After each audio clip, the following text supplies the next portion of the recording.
JBNN will keep you informed. I'm Michelle Jones. Hi guys. Before we get into the news, please remember to like, subscribe, leave a comment, and share the news with someone today. Now onto the news. 3 arrested after a gun found in St. Anne.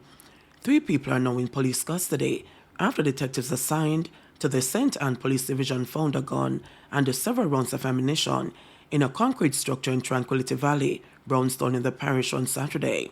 Reports from the Brownstown police are that about 11:30 p.m., lawmen conducted an operation in the area where a building was searched. During the search, a Glock 19 pistol with a magazine containing 19 9mm rounds of ammunition was found inside a concrete structure. The identities of those arrested are being withheld pending further investigations. St. Andrew vendor charge over attempted robbery.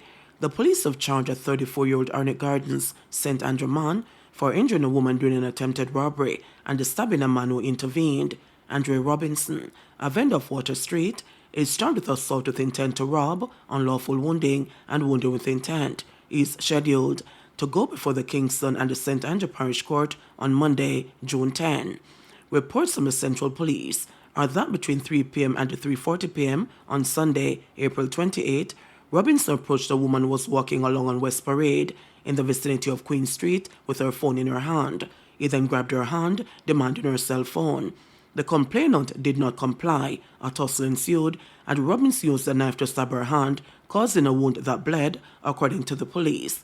The police reported that a man saw what was happening and intervened, during which Robinson used the said knife to stab him in the chest. The incident was reported to the police. Both complainants were assisted to hospital, where they were treated and released. On Monday, May 6, following investigations, Robinson was arrested, and on Friday, May 24, he was charged after he was positively identified and questioned in the presence of his attorney. Law coming to ban corporal punishment in homes, says Chuck. The government is on a mission to outlaw corporal punishment in homes, as it is with schools island-wide. The culture of beating children in schools has largely changed with legislation, strong enforcement, and the intervention of the Education Ministry across administrations. That shift began in the last 30 years, and Justice Minister Delroy Chuck is hoping this will soon filter into all homes island-wide. It is wrong. In other words, we must not use straps and whips and belts, especially belt buckles, to beat any child. Every parent must learn to scold the child, even to deprive the child of some form of activity, or put them in the corner to stand up. And I know it's difficult for parents to really challenge their children to be on the right path, but I dare say that corporal punishment really works, the minister said. He made the comments on Wednesday while delivering the main address at the Ministry of Justice's Child Diversion Forum at the Spanish Court of Child in recognition of Child Month 2024, which is being celebrated in May. The government intends to outlaw any form of corporal punishment. We have done so in the schools, and we want to do it in the homes, because it is wrong. It doesn't help the child. And as far as we are concerned, it's much better to speak, perhaps, in a strong language to the child, rather than to be slapping the child, pinching the child, twisting the child here, and using all sort of punishment to get behavior deemed appropriate by the parent, he said. In keeping with the theme for Child Month 2024, Speak Up, Speak Out, Protect the Rights of Our Children, Chuck reiterated that corporal punishment should be a no-no in homes island-wide. One of the things I'm begging students, yes, you must honor your mothers and fathers, but tell them they mustn't hit you. In other words, we're against any form of punishment using a beating. It must not happen in the schools, but it also must not happen in the homes, Chuck said. The Justice Minister noted that children have a right to be protected from any form of violent behavior, whether it comes from a teacher, a parent, or any other child. Additionally, this concept falls in line with the Geneva Convention on the Rights of the Child, which now marks its 35th anniversary, since a universally accepted human rights instrument which incorporates civil, political, economic, social, and cultural rights was merged into one document. Chuck is hoping such a cultural shift will reduce children's exposure to violence and abuse, and eventually ease the burden on the justice system with a reduction in the number of cases before the courts of minors committing violent offenses. It's not that fighting is a recent occurrence, but nowadays when people fight, they are now fighting with weapons, fighting with knives and ice picks and compass, and God forbid, even guns and machetes, Chuck, a former maths teacher, told the audience. And once you pull a weapon, the end result is really dangerous. Damage can be done. So we want to send this signal across Jamaica to urge students, please avoid the fighting, he said. He urged students to report their peers once they misbehave and engage in serious offenses. Another referred to a child diversion officer who should meet with students and assess what form of psychological support and intervention is needed. He also pleaded with youngsters who prefer to fight to find non-violent means of settling disputes. I know inside the schools you have the challenges, and I know it's difficult when your fellow students provoke, tease you, trouble you, and want to fight you. But for God's sake, don't engage in counter-assault or counter-abuse or feel that because you're so brave, you must stand up and fight back, he said. The Ministry of Justice previously entered into a memorandum of understanding with the Ministry of Education using the Restorative Justice Program to teach children nonviolent techniques to resolve conflicts. Commish foresees challenge for a law mandating private CCTV installation to aid cops.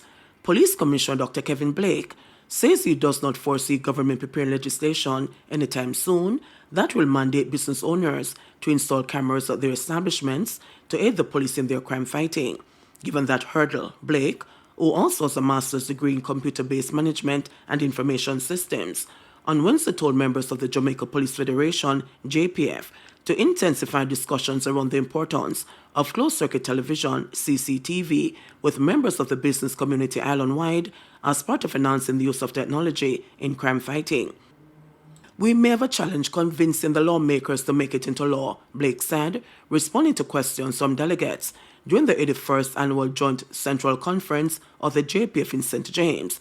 I am usually an optimistic person, but I'm not very optimistic in seeing legislation forthcoming now that is going to mandate businesses to install cameras, the police commissioner argued. He shared that he has been having discussions with members of the business community, showing them the value of having the CCTV system through area commanders.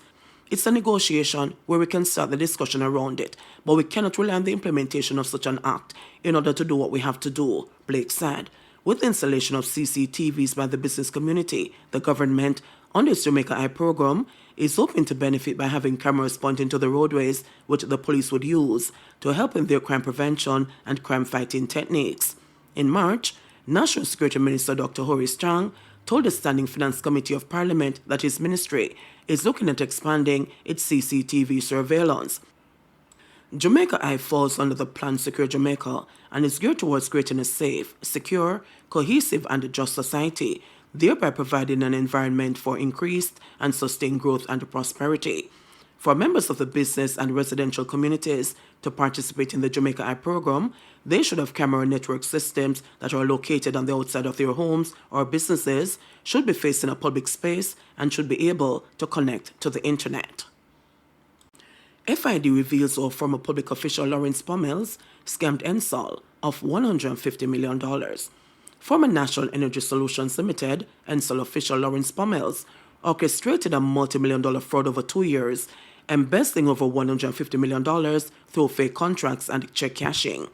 A forensic investigation by the Financial Investigations Division, FID, revealed that Pommels and his associates siphoned about $170.8 million from the now-defunct government firm by paying contractors for non-existent work. Pommels was underqualified, approved these fraudulent contracts and payments. Court records show that one contractor received uncashed checks worth $5 million for work never done, handing over most of the money to Pommels. This contractor and others admitted to signing false invoices and cashing checks for fake projects. Pommels ended his criminal trial in the St. Catherine Parish Court last Monday by pleading guilty to 6 counts of possession of criminal property and 2 breaches of the Corruption Prevention Act. He was sentenced to 9 months in prison under a plea deal, which also stipulates that he should forfeit over 80% of the total value of 6 vehicles, including 3 high-end brands, and $30 million in cash that were seized by authorities during his 2018 arrest and frozen by court order. The vehicles include a BMW X6, an Audi Q7, a Mercedes-Benz motor car, and a Honda Accord motor car. Investigators also seized 6 counterfeit Rolex watches, each valued approximately $350,000. A forfeiture hearing is scheduled for June 20 in the St. Catherine Parish Court. His co-accused Ryan Hamilton, Ricardo Harris, Horace Stewart, and Kimberly Nelson were freed after prosecutors offered no evidence against them. Pummels was employed to the rural electrification program in 2013 and served in several roles until 2015 when ENSOL was established to take over its functions, records revealed. With only a diploma in engineering, was appointed to the newly created post of Operations Engineer at ENSOL in January 2017 and promoted later that year to acting chief engineer after the incumbent Anthony Brown was sent on leave. Company executives told Parliament's Public Administration and Appropriations Committee in 2018. It was also elevated to assigning officer over 3 other engineers with degrees and continued to sign checks to honor the company's accounts up to 7 months after Brown resumed duties, members of the PAC were told. Around the time of his promotion, an anonymous tipster alerted the FID that Pummels may be involved in criminal activities as he was living way beyond his known source of income, flaunting wads of cash and luxury brand watches while driving different high-end vehicles. The FID said surveillance and other tactics confirmed the accusations, and investigators hit pay dirt during a surprise search operation at his home in New Harbor, St. Catherine. Inside the home, investigators found 6 plastic bags at the base of a baby playpen, each containing almost $2 million in cash, or a total of $10.6 million, along with $4,851 and 299,000 Jamaican dollars taken from a chest of drawers. 2 duffel bags containing a total of $18 million and another $2.1 million were seized in a car during a secondary operation, the FID said. The cash was to pay the $20 million bribe Pummels offered a police investigator, which was secretly recorded. ENSOL was shuttered by the Andrew Holness-led administration in late 2019 and its functions subsumed under the Energy Ministry amid allegations of financial impropriety. Investigations show that many projects, such as solar installations, were never completed despite claims and payments. FID's Principal Director of Investigations, Keith Darren, emphasized the need for better internal controls in public sector operations to prevent fraud and corruption. JBN, we keep you informed. Please remember to subscribe, like, share, leave us a comment, and click the notification bell to receive our daily news items.